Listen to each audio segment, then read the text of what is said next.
Eu quero convidar você a exaltar o nome do Senhor, glorificar o nome do Senhor nessa manhã, declarando aquilo que o Senhor é para nós. Amém?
Cristo, eu te exaltarei, e continuamos celebrando o nome do Senhor, amém?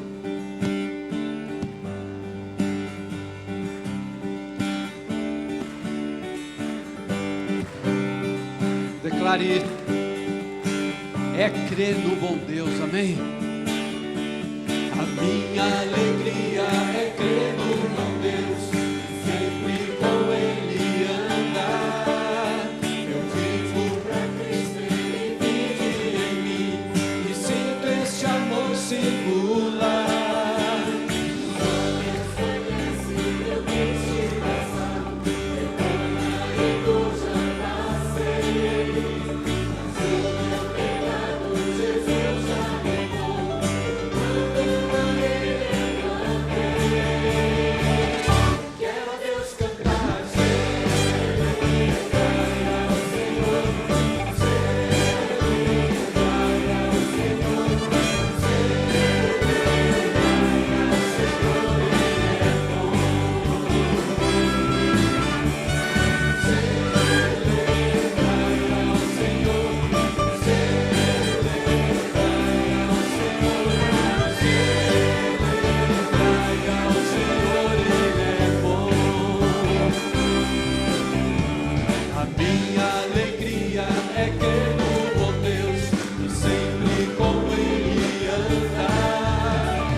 Deus é bom, mas não é com quem tem convicção, não. Deus é bom, Deus é muito bom. Não é um privilégio a gente poder entrar na presença do Senhor assim? Não é um privilégio a gente poder glorificar o nome do Senhor assim, como estamos fazendo nessa manhã, e juntos reconhecemos a soberania do Senhor que cuida de cada um de nós. O Senhor Jesus tem um cuidado especial com a sua vida, querido. Você que está com a gente pela TV, você que está com a gente pela internet, você que está aqui de tão longe. Quantas pessoas nós temos aqui que vieram para o Louvação e são fora aqui de Curitiba? Levanta a mão, mas só para a gente ver. Olha só quanta gente. Ô, gente, dá uma salva de palmas para essa turma toda aqui, né? Agradecendo a Deus pela vida deles. E queridos, um dos privilégios que Deus nos dá é esse. Pensar que nesse exato momento, enquanto nós estamos aqui, na nossa cidade mesmo, milhares de pessoas estão entrando na presença do Senhor. Nesse país, milhares de pessoas estão entrando na presença do Senhor. Nesse mundo, milhares de pessoas estão entrando na presença do Senhor. Mas o que é ainda mais precioso é saber que mesmo com esses milhões de pessoas que estão adorando nesse momento, Deus está vendo você, está vendo a mim. E a gente pode declarar que na presença do Senhor, na presença do meu Cristo, o poderoso e santo Deus, eu posso experimentar esse cuidado dEle a cada momento. Amém?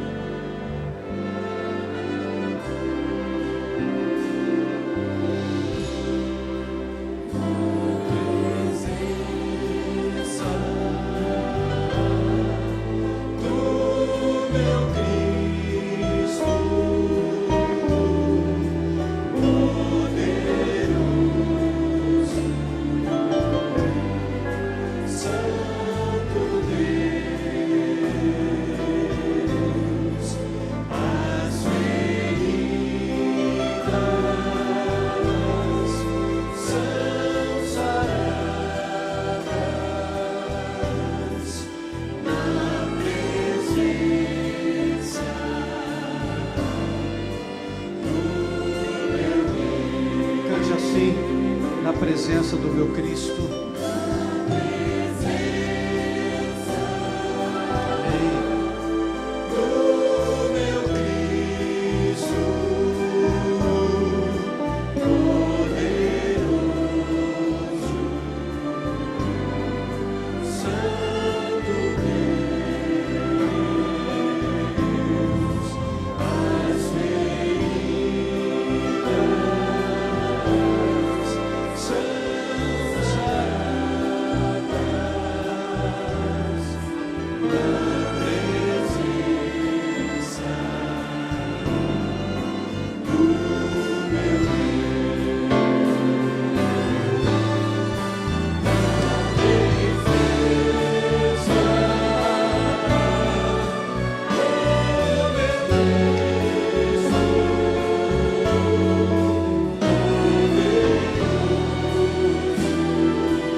Pode sentar-se, querido.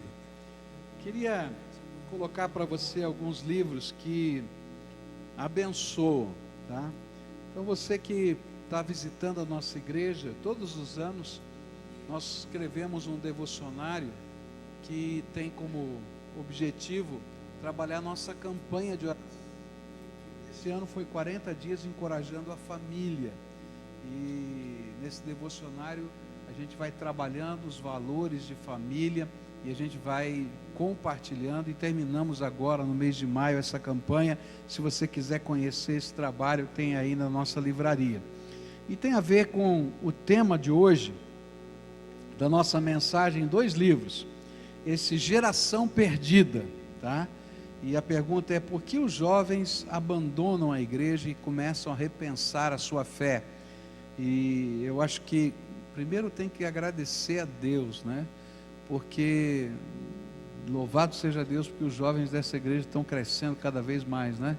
E a gente tem visto aí tanta gente se converter, tanta gente fazendo discipulado. Mas essa é uma realidade, muitos filhos de crentes abandonando a fé. Então o que a gente pode fazer? Como é que a gente pode trabalhar esses processos? E esse terceiro e último livro é pais espirituais geram filhos espirituais. Isso tem tudo a ver com o que a gente vai estudar nessa manhã sobre a paternidade espiritual nas nossas vidas. Mas agora é o momento quando nós celebramos a Deus os nossos dízimos e as nossas ofertas. E normalmente eu explico o que é o dízimo, mas hoje eu quero falar um pouquinho sobre o que é oferta. Para a gente entender o que é oferta, eu preciso contar uma história para você. É uma família, 2 mulheres, 2 irmãs e um irmão. E o irmão fica doente. E eles então começam a mandar recados para Jesus. Por favor, Jesus, chega logo. Por favor, Jesus, chega logo. Porque o meu irmão está muito doente, ele é seu amigo e nós precisamos de você aqui. E parece que Jesus chega atrasado. E quando Jesus chega, Lázaro está morto. E aí avisam a uma das mulheres, Marta, que Jesus tinha chegado atrasado. Já tinha passado o enterro. Já tinham se passado dias depois do enterro. E ela então sai de casa de fininho para conversar com Jesus e só consegue discutir com ele teologia. E Jesus fala para ela da ressurreição, e ela diz: eu sei, Senhor, eu sei que vai ter uma ressurreição no último dia, mas a verdade é que o Senhor chegou atrasado e o meu irmão morreu. Aí vem Maria, a outra irmã, que fica sabendo o que está acontecendo e não consegue discutir teologia, abraça os pés de Jesus e começa a chorar e diz: o meu irmão morreu. E aí a palavra de Deus diz que Jesus ficou profundamente movido de compaixão e chorou junto com ela. E disse: me mostra onde está o teu irmão. Então ela vai até o cemitério. E o povo vai atrás para ver. E ele diz assim: tirem a pedra. Na nossa linguagem seria: abram a sepultura e abram o caixão, porque eu quero ver o meu amigo. Você pode imaginar? E aí as pessoas diziam: olha, não dá. Já faz dias que ele morreu, está cheirando mal, não vai dar certo. Abram logo. E eles abrem. E então Jesus grita: Lázaro, vem para fora. E um milagre acontece, o homem que estava morto ressuscita. Passam-se alguns dias, algumas semanas, Jesus volta para aquela casa. E Lázaro, Marta e Maria estão preocupados em receber Jesus. Eles queriam honrar Jesus. E cada um vai tentar fazer o seu melhor. Lázaro chama a cidade inteira, porque o mestre está na casa dele e eles podiam ouvir as palavras do mestre. Marta, eu acho que nunca fez tanta comida na vida dela, porque queria receber bem Jesus. Mas Maria, ela entra no seu quarto e faz uma coisa muito especial. Naquele costume daquele tempo, as mulheres juntavam dinheiro a vida toda para comprar um perfume caro, que era colocado num vaso de pedra-sabão, e que só se quebrava no dia da noite de núpcias, para a mulher se perfumar para o seu marido. Esse era a maior, vamos dizer assim, trabalho de uma mulher, de ajuntar o dinheiro para comprar aquele perfume. E ela olha para aquele perfume, vai para a sala, quebra o vaso, molha os pés de Jesus, unge os pés de Jesus e o adora. Oferta é isso. Não é obrigação, é adoração, é louvor, é alegria, é o nosso melhor, porque a gente traz na vida da gente as marcas do amor e do poder de Jesus. E é por isso que a Bíblia ensina a respeito do dízimo, que é devolver a 10ª de tudo quanto Deus nos dá, que não nos pertence, porque tudo pertence a Deus, mas ela também nos ensina a respeito das ofertas, que as ofertas são a extravagância de um coração que é marcado pelo amor do Todo-Poderoso. E é por isso também que a palavra de Deus vai dizer que ninguém se apresente na presença do Senhor de mãos vazias, porque todos nós temos as marcas do Senhor na nossa vida. Você tem alguma marca de Deus na tua vida? Então você tem motivos de gratidão. Por isso, nessa hora, a gente vai celebrar o tempo de dízimos e ofertas. E a gente vai celebrar como culto, como adoração. A gente não recolhe nos bancos, porque isso tem que ser um mover da nossa alma. A Bíblia diz que Deus ama o que dá com alegria. Se for pesado, não dê. Porque Deus fala, olha, eu não suporto quando isso é um peso. Tem que ser um prazer da nossa alma. Então, se você veio preparado hoje, quer adorar a Deus junto conosco, também com os valores materiais. Enquanto nós adoramos, enquanto nós cantamos, eu convido você a sair do seu lugar e colocar numa dessas caixas que nós chamamos de gasofilaço, para celebrar o Senhor da nossa vida, como Maria fez, quebrando o vaso de alabastro.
Pode se colocando em pé aqui.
Aleluia.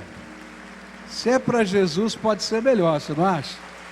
Louvado seja o nome do Senhor. Nós vamos orar juntos aqui, e esse é um momento que é tão precioso para nós, não é? Quando a gente se apresenta na presença de Deus em oração. Olha, recebi um recadinho agora, tão precioso, eu quero ler aqui para você. Diz assim: agradeço a Jesus pela cura e recuperação de uma cirurgia para a retirada de tumor na hipófise. Dia 17 de maio, a igreja orou por mim e hoje venho agradecer. Rosane Peçanha. Onde é que está a Rosane aqui? Dá uma cena ali, aquela moça lá, está aqui. Foi você que trouxe para mim, não foi? Louvado seja Deus, não é, querida? Pela tua vida, louvado seja. Vamos dar uma salva de palmas, né? Para ela que a gente acolhe aqui, para Jesus, o Senhor da vida dela. Louvado seja Deus. A gente estava falando que às vezes parece que a gente está, que Jesus chega atrasado. Fala a verdade. Tem hora que você diz assim: Senhor, o Senhor está atrasado, não é verdade? Vamos falar, não é? Mas é que a gente não sabe o tamanho do milagre que Ele vai fazer. Não é verdade? A gente não imagina o tamanho do milagre. E agora a gente vai falar com Deus. E o que eu queria que você trouxesse na sua mente é o que vai acontecer agora quando você vai falar com Deus. A Bíblia fala que a sala do trono se abre para a gente quando a gente ora, por causa de Jesus. Não está na Bíblia isso que eu vou falar, está na minha cabeça, tá? Mas eu acho precioso demais isso. Quando eu penso em oração, eu fico pensando numa poltrona, tá? Onde o Pai Eterno está sentado, Todo-Poderoso, uma poltrona com um braço assim. E eu me lembro da minha infância, de uma poltrona que eu tinha em casa, e o papai sentava naquela poltrona, e eu gostava de pular no colo dele e ficar sentado no braço da poltrona, com a cabeça encostada no ombro dele. Toda vez que eu vou orar e que fala da sala do trono na Bíblia, eu imagino essa cena e fico me vendo sentado ali no braço da poltrona, na presença do Senhor. E tudo isso acontece por causa de Jesus, o nosso Salvador, que abriu as portas da sala do trono para nós. Então agora a Bíblia diz que eu posso entrar com ousadia. Você vai falar com o Papai do céu, vai sentar nessa poltrona. E eu não sei o que está no teu coração, não sei qual é a tua ansiedade, eu não sei qual é o teu medo, eu não sei qual é a tua batalha, eu não sei quem são as pessoas amadas que você quer colocar na presença do Senhor. Mas a promessa de Deus é que você pode entrar com ousadia. Então agora nós vamos orar. Você tem um motivo de oração? Você tem uma coisa que está na tua alma? Você tem alguém que você quer colocar na presença de Deus? Entra na sala do trono, tá bom? Entra como se você fosse uma criancinha, porque a Bíblia diz que se a gente não se tornar como uma criança, não pode herdar o reino de Deus. Então entra com fé, com alegria, e fala com Deus agora. Levanta a tua voz ao Senhor, levanta o teu clamor.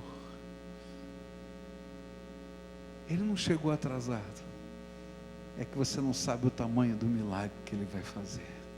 Continua orando. Continua orando. Querido Senhor, nós estamos levantando as nossas vozes diante do Senhor, e nós estamos buscando o Senhor.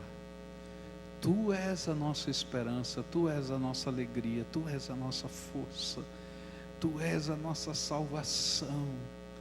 E nesta hora, Senhor, estamos colocando coisas que são tão doídas às vezes, pessoas que nós amamos tanto, que precisam da Tua graça, nós mesmos que estamos necessitados do Teu abraço. E Senhor, como a Tua filhinha que aqui veio agradecer porque o Senhor a abençoou, nós queremos, Senhor, continuar agradecidos porque o Senhor com certeza vai nos abençoar e vai derramar a Tua graça. Ó Pai, onde quer que estejam essas pessoas, o que esteja acontecendo, estende a Tua mão de poder agora, e abençoa, Pai, e abençoa, e abençoa, e abençoa, e abençoa. Ó Pai, a gente podia falar um monte de coisas que a gente imagina que seriam bênçãos, mas elas nem se aproximariam da grandeza do milagre que o Senhor quer fazer. Então nós queremos te pedir: abençoa, abençoa, abençoa, abençoa e abençoa. enquanto, Senhor, Tu estás a abençoar, nós que somos o Teu povo, rendemos louvor, porque já trazemos na nossa alma as marcas da Tua graça. Louvado seja o nome do Senhor. Aleluia. Amém e amém. Você pode sentar-se, querido. Nós vamos estudar juntos a palavra do Senhor. E eu queria convidar você para ler a palavra de Deus no livro de Filipenses, capítulo 2. E Filipenses, capítulo 2, parece um retrato de família. O retrato ele não consegue pegar toda a história da família, ele simplesmente registra um momento da história. E é gostoso, a gente olha e lembra do contexto do retrato, é tão gostoso a gente lembrar dos fatos. Mas essa correspondência entre Paulo e a igreja de Filipos é como se fosse um recado de família também. Um WhatsApp que você está mandando para casa, né? Os mais antigos um e-mail, né? Os mais antigos uma carta. Você é do tempo da carta? Quem é do tempo da carta aqui? Olha, tem um bando aqui, viu? Você fala para alguém que mandava carta, o que é isso? Não é? Gente, então é como se fosse isso, a gente está mandando, e aí você tem um monte de histórias que estão correlatas ali, tem um monte de pessoas que estão sendo citadas, situações, e dentro dessa questão toda, a gente pode perceber que a igreja é a família das famílias. E no encerramento desse congresso do Louvação, eu quero falar sobre igreja, família das famílias. E a gente vai encontrar nesse retrato, nesse recado que foi mandado para casa, figuras, personagens que ilustram situações diferentes de família. Paulo vai se colocar na condição de pai, ele vai apresentar Timóteo como filho, ele vai apresentar Epafrodito como irmão na missão, e vai falar da igreja como a comunidade, o povo, a família da graça, tá? E a gente vai aprender um pouquinho sobre isso. Nessa manhã eu não vou ter condição de falar sobre essas 4 figuras, como a gente prega sequencialmente, você que é daqui da igreja vai poder assistir o restante, mas hoje eu vou falar sobre paternidade espiritual. O que significa ser pai espiritual de alguém? Agora, é interessante perceber que a paternidade não é, ou essas funções de família, elas não são únicas, não são exclusivas. A mesma pessoa exerce papéis diferentes. Por exemplo, quem tem irmãos aqui? Levanta a mão. Então você é irmão na missão de alguém, não é isso? Quem aqui tem filhos? Levanta a mão. Então você é pai ou mãe espiritual de alguém, não é isso? Olha só, essa é fácil, hein? Quem aqui nasceu de um pai e de uma mãe? Levanta a mão.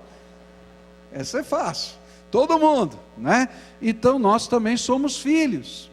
E ao mesmo tempo, quando a gente vive em família, nós somos parte dessa família que tem graça, que tem alegria, que tem luta, que tem problema. E nós fazemos parte de todos os papéis. Então, quando eu falar sobre paternidade espiritual, eu não estou falando de alguém, eu estou falando de você, de mim mesmo, porque nós também fazemos parte disso. Então, abra aí a sua Bíblia em Filipenses capítulo 2, e a gente vai estudar os versículos 19 em diante.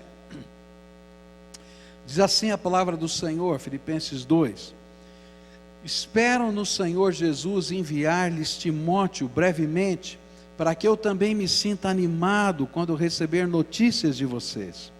Não tenho ninguém que, como ele, tenha interesse sincero pelo bem-estar de vocês, pois todos buscam os seus próprios interesses e não os de Jesus Cristo.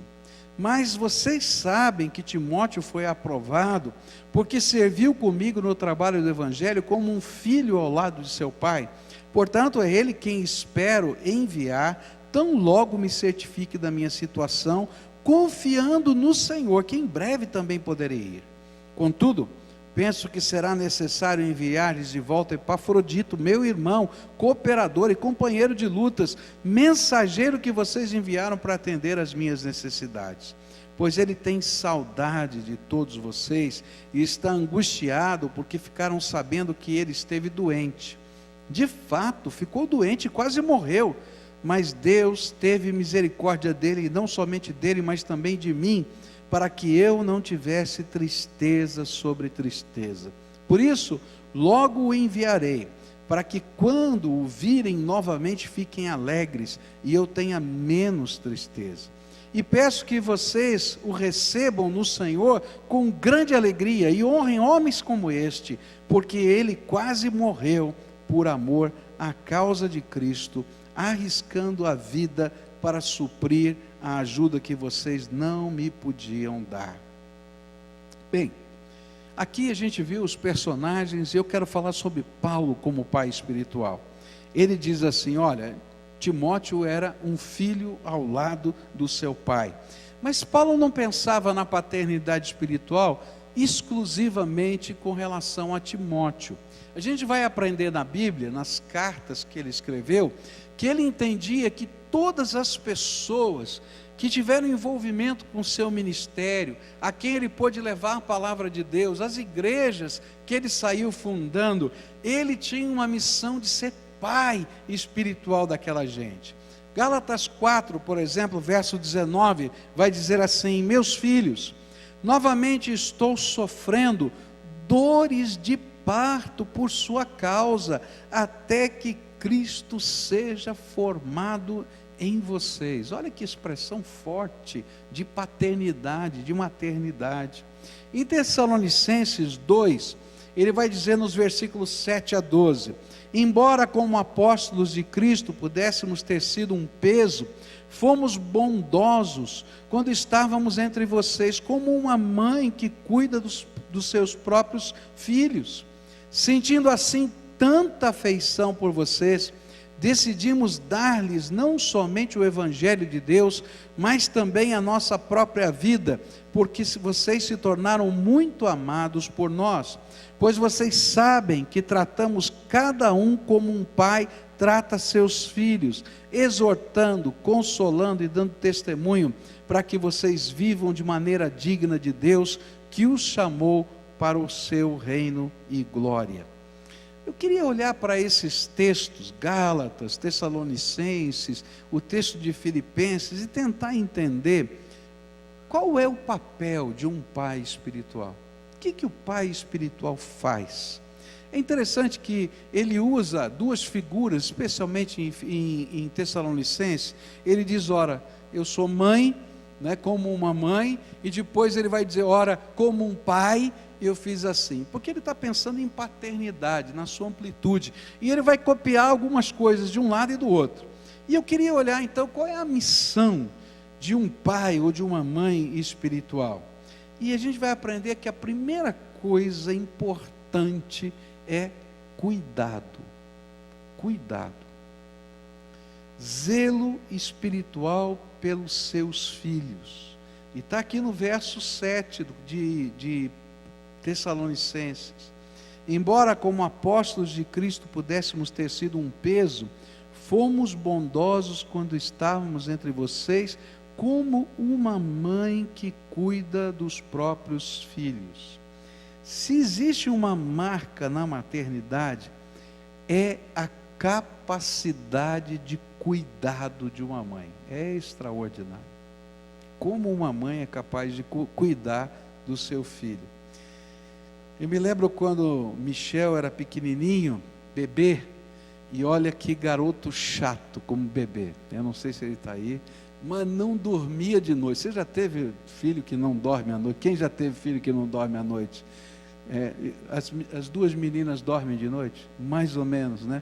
Eu imagino, quando uma chora, a outra também chora, né? Aí tem que levantar os dois, deve ser uma confusão danada. Tem lá, duas gêmeas lindas ali. Gente, que coisa doida. E aí a Cleusa levantava, dava de mamar, e ora ela, mais ela do que eu, mas de vez em quando eu e tal. E a coisa era a noite toda. E aí o que acontecia é que ela ficava muito cansada.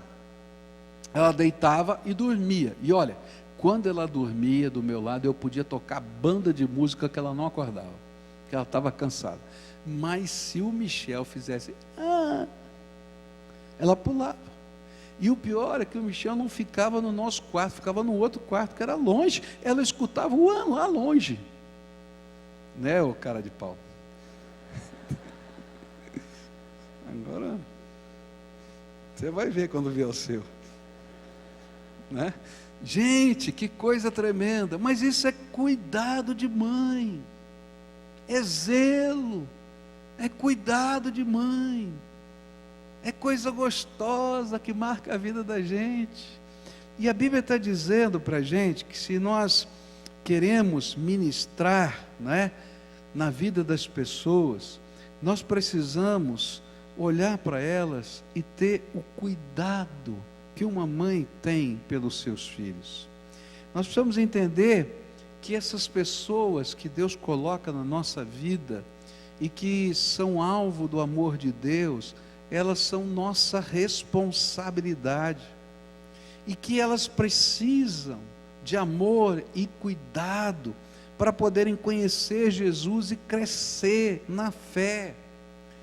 Alguns anos atrás saiu uma notícia aqui no Brasil, se não me engano, sobre Belo Horizonte, onde uma mãe colocou um bebezinho num saco de lixo e jogou no meio do lago, lá num local lá de Belo Horizonte. Não sei direito o local, mas você deve ter visto essa notícia. E todo mundo ficou indignado. Como pode fazer um negócio desse? Porque é contra tudo que a gente consegue entender sobre maternidade e paternidade. Mas quando eu olho para a igreja, eu vou descobrir que muitas vezes a igreja tem agido como aquela mãe. E muitas vezes nós colocamos os nossos filhos espirituais num orfanato. Agora, será que é a mesma coisa ser criado num orfanato ou numa família? A gente olha para o orfanato, né? E a gente vai dizer, olha, tem comida, tem roupa, tem disciplina, tem estudo. Então por que não é a mesma coisa? O que é que falta? O que é que falta? Amor, cuidado, acompanhar a pessoa. E aí, a gente vai aprender que o povo que está se convertendo, o povo que está à nossa volta, o povo que trabalha com você, o povo que está lá no teu condomínio onde você mora, o povo que pega a mesma condução com você, está desesperado para que alguém se importe e fale daquele que se importa conosco, Todo-Poderoso Deus. E a gente olha aquilo como se não tivesse nada a ver conosco. E Deus está dizendo assim, não, querido, eu te chamei para você cumprir dentro da família de Deus a missão de pai e mãe espiritual. Ora você é pai e mãe espiritual, ora você é filho espiritual, ora você é irmão, ora você é parte da comunidade. Mas em algum momento da tua vida, Deus vai colocar gente para você cuidar.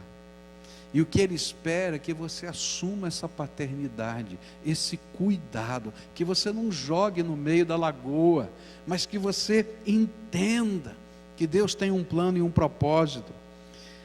Como a igreja precisa de pais espirituais, gente que diga, não, Senhor, eu entendi que a minha missão é maior do que fazer alguma coisa, mas é investir na vida de pessoas. Como a igreja precisa de gente que possa discipular outras pessoas, gente que diga assim, vou caminhar junto, porque discipulado não é só você transmitir um conhecimento de uma lição da escola bíblica, é você caminhar junto, é você responder as questões, é orar nas batalhas, é lutar contra as lutas que estão afligindo aquele coração. Como uma igreja como a nossa precisa de líderes de célula, gente, Milhares de pessoas que Deus está colocando na nossa mão. Se a gente não tiver esse cuidado, nós vamos perder a bênção que Deus está nos dando. Como uma igreja precisa de novos diáconos, gente que queira ajudar os pastores a pastorearem outras pessoas. Como uma igreja precisa de líderes servos, porque essa é a figura que Deus mostra para a gente aqui nesse texto. Eu, há uns 10 ou 15 anos atrás, numa reunião da Aliança Batista Mundial, vi essa mulher chamada Lauren Bethel ganhar o prêmio da Aliança Batista Mundial de Direitos Humanos por dedicar a sua vida ao resgate de meninas que são traficadas e prostituídas na Tailândia. Uma mulher que disse assim: Senhor, essas meninas que são vendidas para serem prostitutas, são traficadas, elas são minha responsabilidade. Eu não sei como, mas o Senhor vai me dar graça, porque Deus levantou uma mãe espiritual, tem gente sendo transformada nessa terra.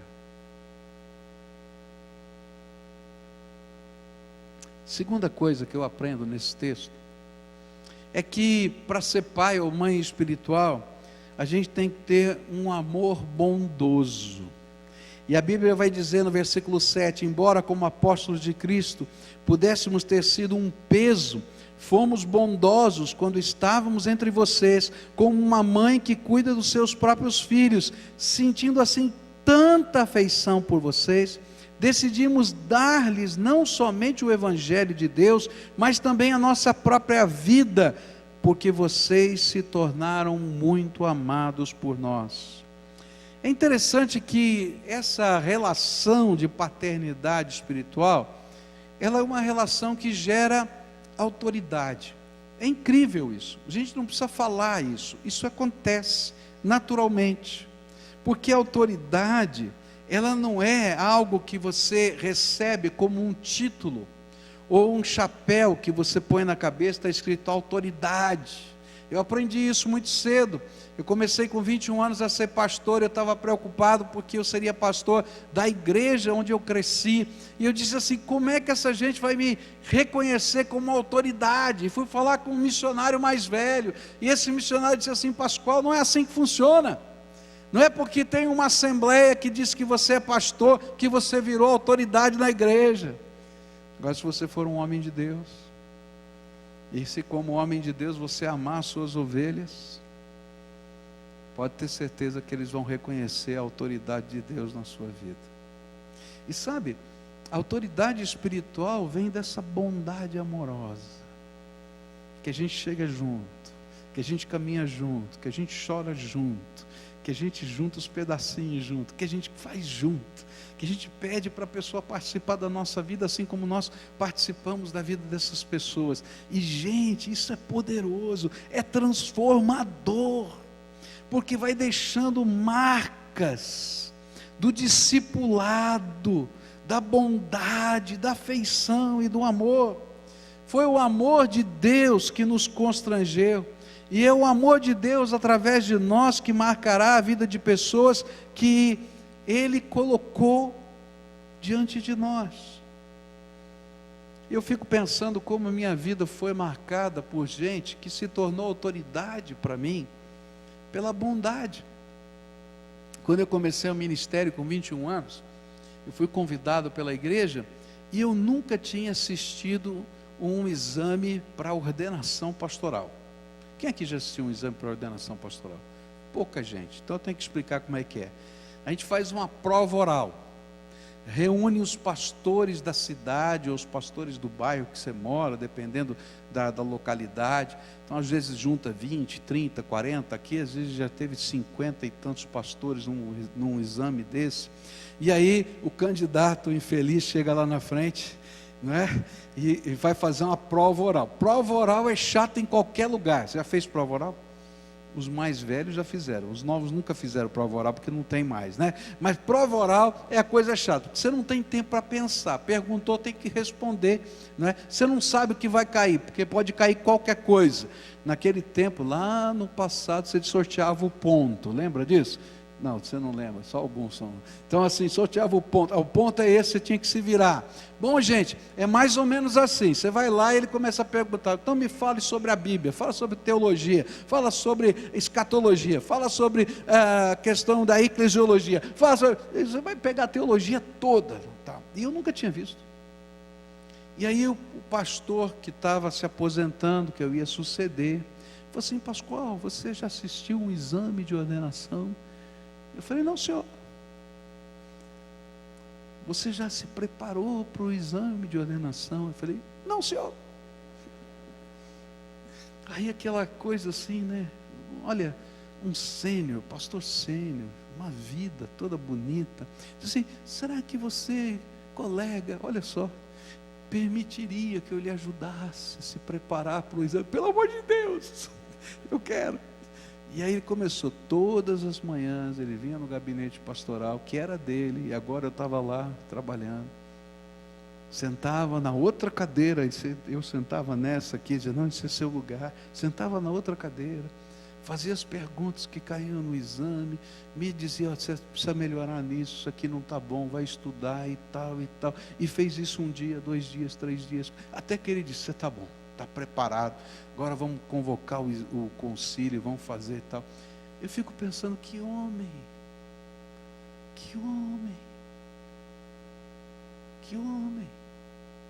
eu tenho as marcas desse homem na minha vida, e quando terminou tudo, eu passei no exame, aconteceu minha ordenação, ele marca uma entrevista comigo, Pascoal, eu queria conversar consigo como meu pastor, que ele era membro da igreja. Como isso? Que é isso? Não marcou, foi, disse assim, olha, eu vim aqui comunicá-lo que eu e minha família vamos deixar a igreja. Como, pastor? Não pode deixar não, fica. Eu disse, não posso, porque senão eu vou impedir que você seja o pastor desta igreja. Você vai esquecer de um homem desse? Você vai esquecer de perguntar para um homem desse aquilo que você tem dúvida? Essa pessoa vai ser sempre uma autoridade na vida, porque além do cuidado, tem um amor tão bondoso, tão simples, que constrange você. Deus quer fazer de você um pai e uma mãe espiritual para alguém. E você vai marcar a vida de alguém. Assim como eu e vocês fomos marcados por vidas tão preciosas que passaram pela nossa vida. Terceira coisa que a palavra de Deus vai ensinar para a gente, está nos versículos 8 e 9. Sentindo assim tanta afeição por vocês, decidimos dar-lhes não somente o Evangelho de Deus, mas também a nossa própria vida, porque vocês se tornaram muito amados por nós.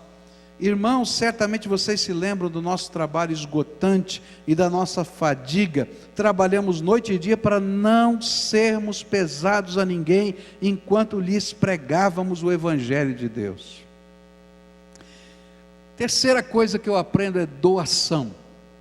Não dá para a gente ser pai e mãe espiritual de alguém sem se doar. E é tão interessante porque Paulo deixa claro uma coisa que está no coração de todo pai e de toda mãe. Todo pai e toda mãe não quer ser pesado para os seus filhos. Paulo está dizendo assim, quando eu fui aí, vocês não me sustentaram não. Eu fazia tendas, eu construía tendas, e vendia as tendas no mercado, e com o dinheiro da venda das tendas, eu me sustentei, porque eu não queria ser pesado para vocês. E se tem uma coisa bonita em pai e mãe é essa, não quer ser pesado para os filhos. Eu estou cansado de ver, tá? Velhinho, que vive de aposentadoria do INSS, e que os filhos ganham às vezes muito mais do que o pai, e o filho se endivida né? Ou a filha se endivida, e lá vai o velhinho na poupançazinha dele, da aposentadoria do INSS, e diz: filho, vem aqui, olha, tem um dinheirinho aqui que eu juntei, e eu queria dar para você pagar suas dívidas. Você já assistiu isso aí? Quem já assistiu? Levanta a mão. Tem alguns que já até receberam. Olha que é verdade, não é? Como é que pode? Que coisa tremenda. O que a Bíblia está dizendo é que quando a gente está ministrando na vida dos outros, a gente aprende a se doar. E a nossa visão de ministério na vida das pessoas é não ser pesado para essas pessoas, mas dar condições para essas pessoas de crescerem. E talvez a maior lição desse texto é nos ensinar que nós não ministramos em busca de reconhecimento, vantagem, aplauso, mas nós estamos fazendo porque nós nos doamos a Deus primeiro e depois estamos nos doando àquelas vidas. Paulo vai dizer assim: olha, eu dei a minha vida, eu investi a minha vida na vida de vocês, porque eu estou colocando a minha vida no altar de Deus. E a gente vai descobrir que o altar de Deus nunca vai ser um lugar ou uma cerimônia religiosa. Ela vai ser construída, o altar de Deus vai ser construído com as pedras vivas, que colocamos umas sobre as outras, e nos derramamos em sacrifício vivo de amor, graça e misericórdia, que por Jesus redunda em salvação, transformação, fazendo o que antes era só pedra, altar santo e glorioso do nosso Senhor e Salvador Jesus. Eu não sei o que você sente quando você está caminhando pela rua e ver meninos de rua. Eu acho que Deus está gritando: onde estão os pais espirituais e as mães espirituais? Eu não sei o que você sente quando você entra no teu prédio e vê aquele bando de adolescentes lá embaixo. Eu escuto Deus dizendo assim: gente, onde estão os pais e as mães espirituais aqui? Eu não sei o que você sente quando você olha para alguém lá no teu condomínio e vê aquela pessoa aflita, angustiada, e Deus está gritando: onde estão os pais e as mães espirituais? Sabe por que não tem tantas? Porque você tem que se doar. Por isso é mais fácil você levar para a FEBEM, você levar para casa, sei lá o quê. Está entendendo? Ou jogar no lago, porque a gente não quer se doar. E aí o Espírito Santo de Deus está dizendo assim: eu preciso de gente que queira se derramar sobre o altar.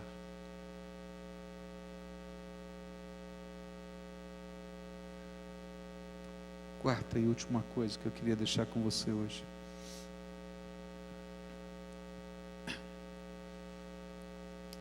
Verso 10, lá de Tessalonicenses 2, diz assim: tanto vocês como Deus são testemunhas de como nos portamos de maneira santa, justa e irrepreensível entre vocês, os que creem. A quarta atitude de uma mãe ou de um pai espiritual é ser modelo de vida e de valores para os seus filhos. Queridos, a gente não aprende valores através de sermão. É ruim um pregador dizer isso. Eu posso ensinar você a respeito de valores, mas os valores só vão ser aplicados na sua vida por imitação, quando a gente tem um modelo. A gente aprende quando o conhecimento vem na nossa mente, quando eu executo com o outro, no meio dos conflitos da vida, essa realidade, ou quando a autoridade do amor que alguém tem por mim me constrange.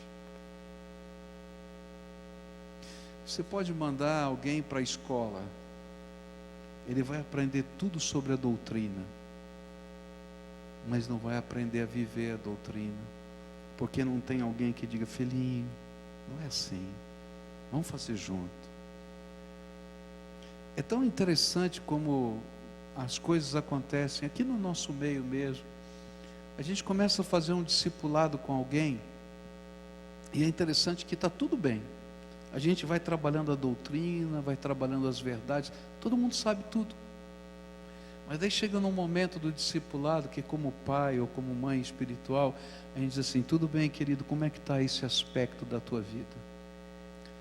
Aí a pessoa abre o coração e diz: sabe, isso aqui não está bem, eu não estou casado, ou eu estou vivendo minha vida financeira desse jeito, ou eu estou enrolado nisso. E a gente diz assim: tá bom, vamos caminhar junto. Qual é o próximo passo? Vamos aplicar a verdade da palavra de Deus. E aquilo é uma batalha, é uma luta.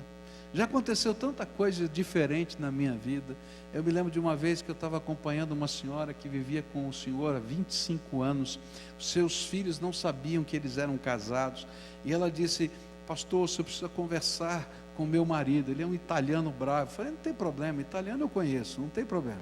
Aí a gente vai lá conversar. Eu me lembro que eu fui lá conversar com ele, porque ela queria se batizar, e não podia se batizar por causa do casamento. E no dia que eu cheguei, ele olhou bem para mim assim, e disse assim: pastor, está pensando o quê?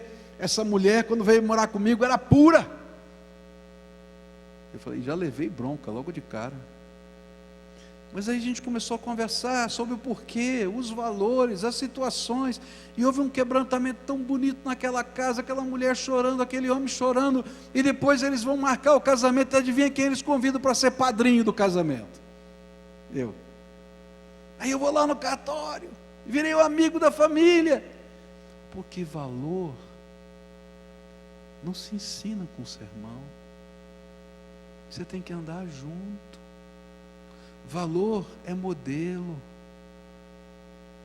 Por isso, Deus está chamando uma geração para ser pais espirituais.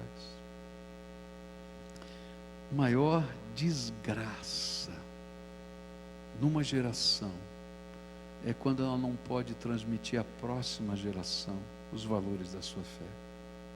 E queridos, a gente não consegue transmitir para uma próxima geração os valores da fé se a gente não entrar nesse engajamento de paternidade e maternidade espiritual. Quantos aqui já são pais e mães espirituais de alguém, estão exercendo esse ministério? Levanta bem alto a mão.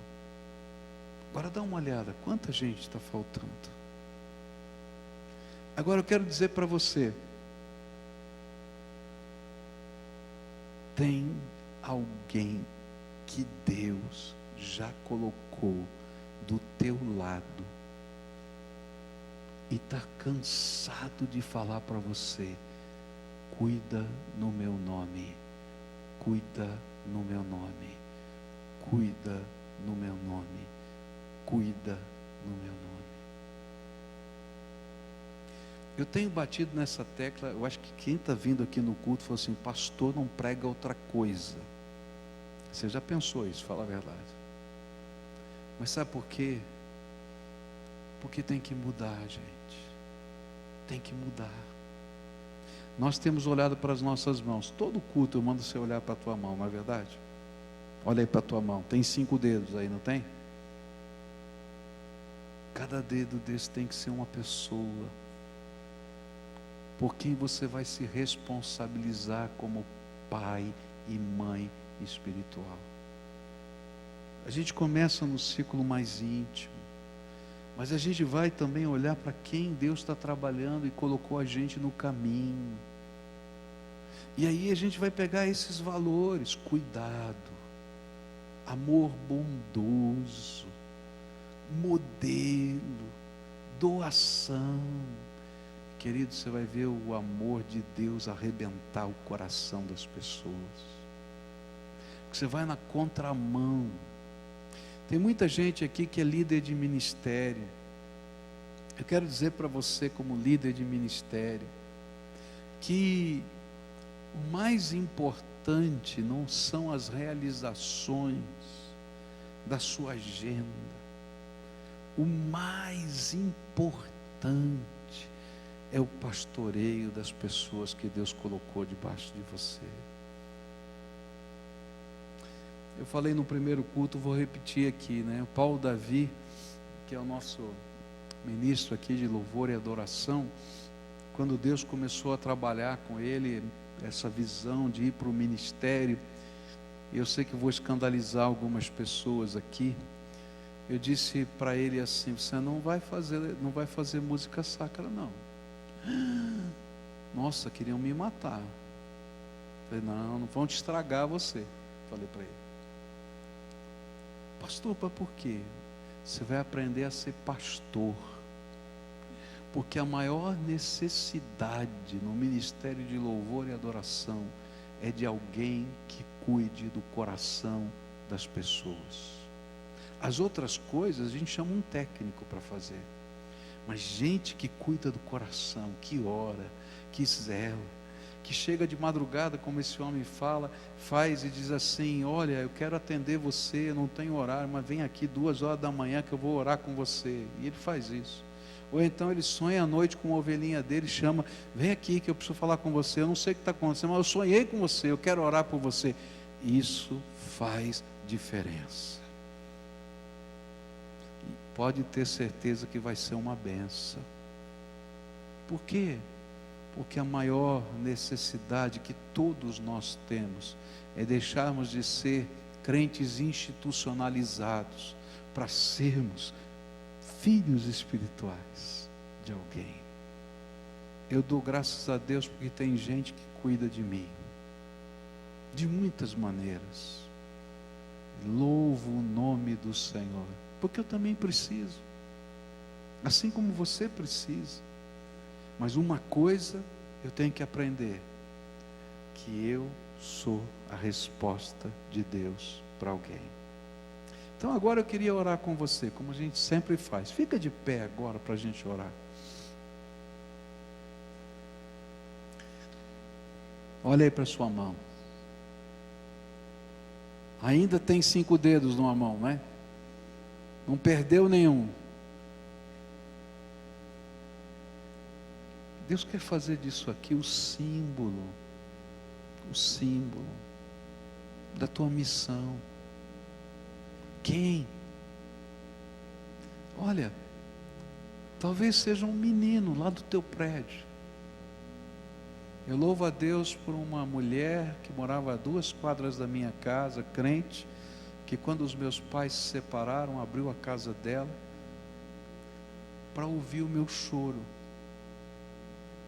Tomar café com ela de tarde era a delícia do meu coração. Ela tinha 4 filhos e o marido dela era bêbado, mas ela tinha lugar na casa dela para me tratar, e ela foi minha mãe espiritual muitos anos. Se hoje eu sou quem eu sou, é porque teve uma mulher que abriu a casa dela no meio das lutas mais difíceis. Algumas eu assisti, daquele homem bêbado chegando em casa, mas ela cuidava de mim.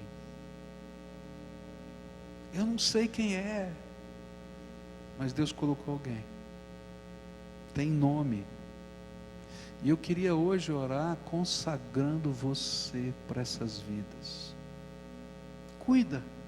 Mas eu não sei, cuida. Abraça, ora, caminha junto, escuta. E Deus vai fazer uma revolução. A igreja precisa de pais e mães espirituais.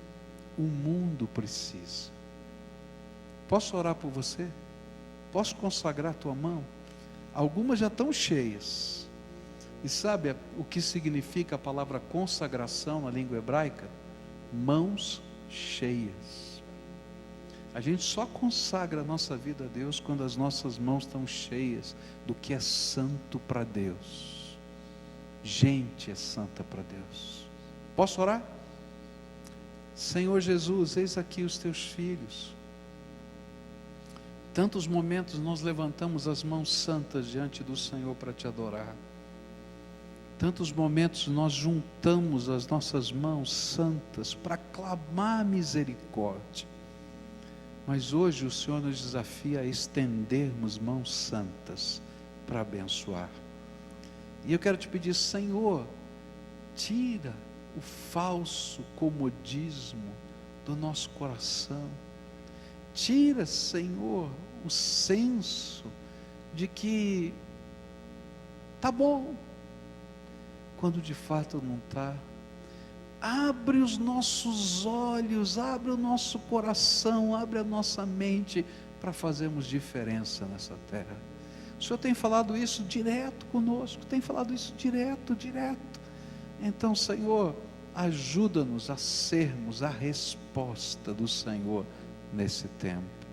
Levanta aqui pais e mães cheios do Teu Espírito para fazerem diferença nessa terra. Dentro de casa com os seus filhos, mas com os filhos que o Senhor quer que eles adotem na caminhada da vida. É aquilo que eu oro em nome de Jesus. Amém e amém. Você pode sentar-se. Eu queria convidar os diáconos a nos ajudarem agora a celebrar a ceia do Senhor. Nós vamos partilhar o pão e o vinho. Vamos encerrar esse congresso aqui de louvor e adoração, de partilhar os ministérios com a ceia do Senhor. Por quê?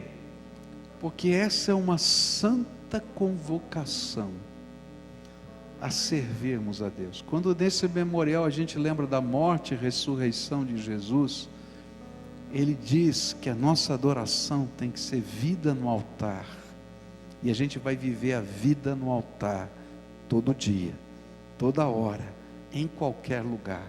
Então, se você é crente no Senhor Jesus Cristo, já entregou a sua vida a Ele, já deu a sua pública profissão de fé, já foi batizado como a palavra de Deus ensina, está em comunhão com a sua igreja, participe conosco, com o voto de servir e adorar o Senhor.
Acho que uma das celebrações da ceia mais marcantes na minha vida foi no final de um congresso também. Eu estava em Singapura, num congresso com cerca de representantes de 80 nações diferentes. E no final desse congresso terminou com a ceia. E foi um cerimonial um pouco diferente do que a gente está acostumado. Cada pessoa tinha que se levantar do seu lugar, um a um, e você pode imaginar que demorou bastante tempo, um a um, e tinha que trazer na frente uma folha de papel com aquilo que Deus tinha colocado no seu coração e que a gente estava se comprometendo diante dele a agir e fazer quando saísse dali.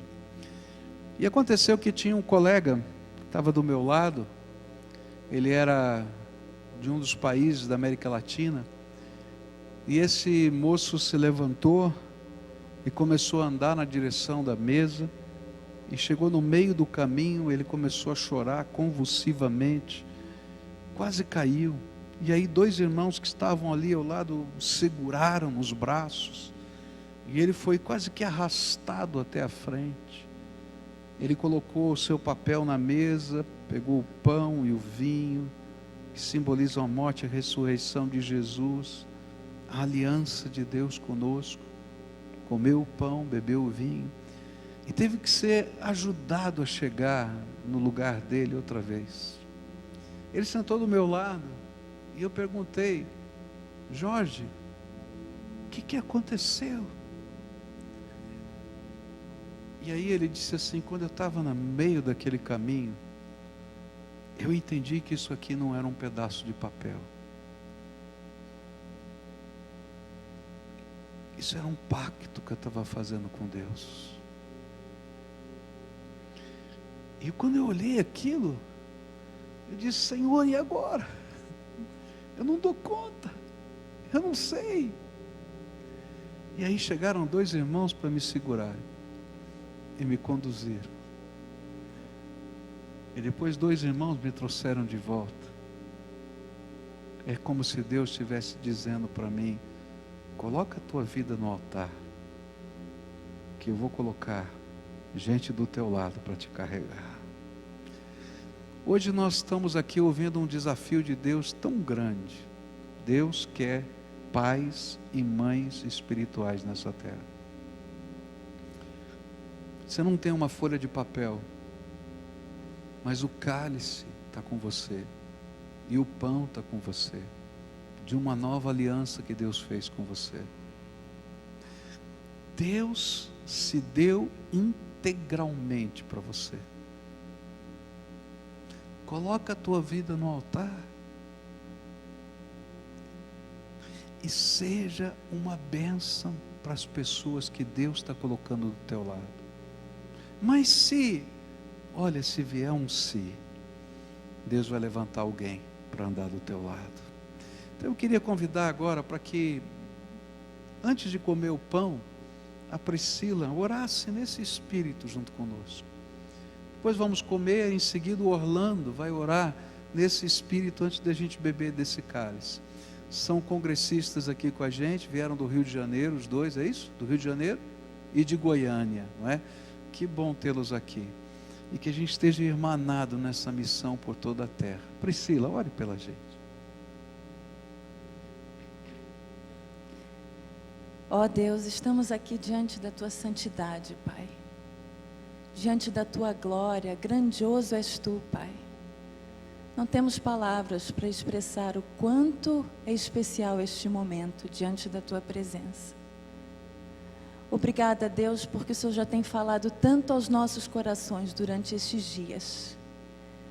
E agora, diante deste memorial, quando nos lembramos do Teu sacrifício na cruz por nós, nós queremos dizer, Pai, que nós somos fracos, que por nós mesmos nós não conseguiremos, Deus. O Senhor tem colocado diante de nós tantos desafios, tem cobrado de nós tantas atitudes, Pai. E nós temos visto tantas pessoas que o Senhor tem colocado sob nossa responsabilidade.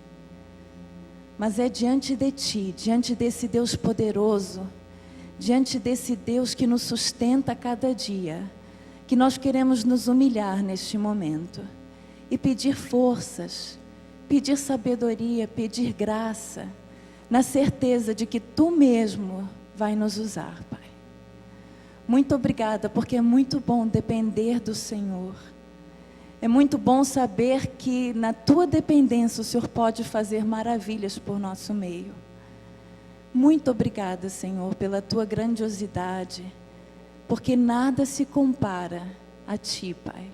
Muito obrigada por esses dias e por estes momentos na Tua presença. E que essa Tua presença nos acompanhe dia a dia das nossas vidas. Esteja sobre a vida desta igreja, dos seus ministros, deste pastor. E que eles continuem sendo bênção nas nossas vidas.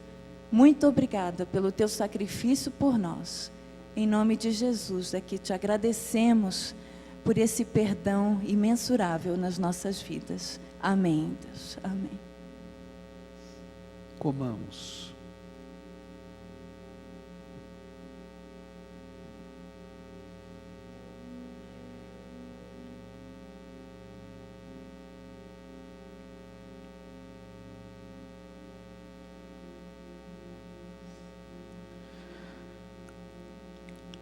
Nosso Deus, nosso Pai, Todo-Poderoso, fiel em cumprir as Suas promessas, perfeito, soberano e bom.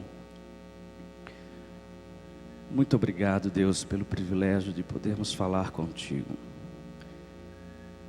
Muito obrigado pela oportunidade de estarmos no Teu altar quebrantados, Pai. Não porque temos essa iniciativa por conta própria, não porque merecemos, Deus, estar diante de Ti, mas por Tua graça, por Tua misericórdia, através de Jesus, através desse sacrifício de amor por nós. Aí sim, Pai, nos colocamos diante de Ti, quebrantados, Senhor, no Teu altar. E diante de Ti, Pai, agradecer por tantas bênçãos, tantas coisas maravilhosas que o Senhor tem colocado nas nossas vidas, nas nossas famílias, nas nossas igrejas, neste congresso, através dos preletores, através das mensagens, através da adoração, através das músicas, enfim, Pai, quantas maravilhas o Senhor já tem feito. O Senhor tem também para fazer através de nós. Deus, estamos aqui com este cálice prontos para tomarmos, mas estamos também, Deus, diante de Ti com as nossas vidas prontas para aceitarmos os desafios, para termos a confiança em Ti e para buscarmos em Ti força, intrepidez, de cumprirmos a Tua vontade no Teu reino. Cobre-nos, Pai, com o Teu poder. Cobre-nos, Pai, com a Tua unção. E que tenhamos, Senhor, clareza da Tua vontade, do Teu direcionamento, daquilo que temos que fazer na nossa vida, na nossa família, na nossa igreja.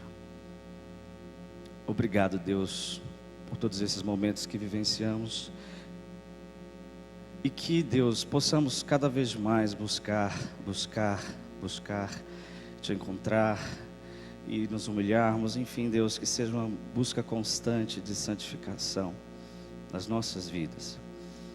E que também, Pai, busquemos ser pais e mães espirituais, a começar no nosso lar, começar na nossa família por completo, expandir, Deus, para todos que estão ao nosso redor.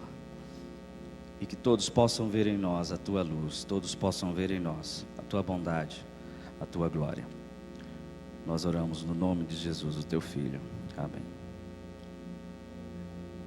Bebamos desse cálice. Agora, queria convidar você a ficar de pé, como a gente sempre faz. Dá a mão para quem está perto de você. Fecha aí o corredor, porque agora não é hora de sair, agora é hora da gente finalizar esse culto na presença de Deus. E você sair daqui com essa impressão da presença e do poder do Senhor. E nós vamos adorá-lo. E enquanto adoramos, lembra, a porta vai estar aberta para você, mas a missão continua. Você não sai da adoração, você leva a adoração para onde você for.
Deus, Senhor Jesus, amém? Amém. Você está convidado a participar com a gente à noite, você que está aqui vai ficar ainda para a noite, às 19 horas. Nessa próxima terça-feira agora, às 19h30, a gente vai ter um concerto aqui com a orquestra, com o Camp Kirkland. Vale a pena você vir participar com a gente, vai ser um tempo também precioso. Mas eu queria orar junto com você antes de você sair. Alguns estão voltando para a sua cidade e nós queremos que a bênção de Deus e a boa mão de Deus esteja sobre vocês. Vamos orar juntos? Pai querido, muito obrigado por esse tempo precioso aqui. A presença do Senhor, ela é tão real em nosso meio, na nossa vida, o toque precioso do seu amor, que a nossa vontade era ficar aqui ainda adorando ao Senhor, ouvindo do Senhor, celebrando o teu nome. Mas como nós ouvimos a tua palavra hoje, tudo isso não é só para a gente. Tem tantos que precisam experimentar e que estão à nossa volta. Por isso, Pai, ao sairmos daqui, que a tua palavra continue falando ao nosso coração e à nossa mente. Que a paixão por valorizar as pessoas, que cuidar das pessoas, olhar para as pessoas, aqueles que estão à nossa volta, que estão dentro da nossa casa, que fazem parte do nosso dia a dia, continue sendo através das limitações que nós temos, mas pelo mover do teu Espírito Santo em nós. Conduz em paz o teu povo, leva em paz esses que agora saem, que voltam para a sua cidade, que voltam para as suas realidades, para a sua casa. Que bênção foi compartilhar estes dias aqui com eles, Pai. Que a tua boa mão esteja sobre eles, sobre os líderes, sobre as suas famílias, sobre as suas igrejas, sobre a cidade que o Senhor tem colocado eles, para que eles façam a diferença naquele lugar e proclamem a tua palavra naquele lugar. Também o teu povo aqui reunido, aqueles que estiveram conosco pela internet, pela Rede Super, nós pedimos a tua bênção sobre cada um de nós. E que cada dia nesta semana, o maior prazer da nossa vida seja estar rendido aos teus pés, Pai. É aquilo que oramos agradecidos a ti, em nome de Jesus. Amém, Senhor. Amém, amém, querido. Deseja a graça de Deus na vida de alguém aí e que a sua semana seja uma bênção. Amém.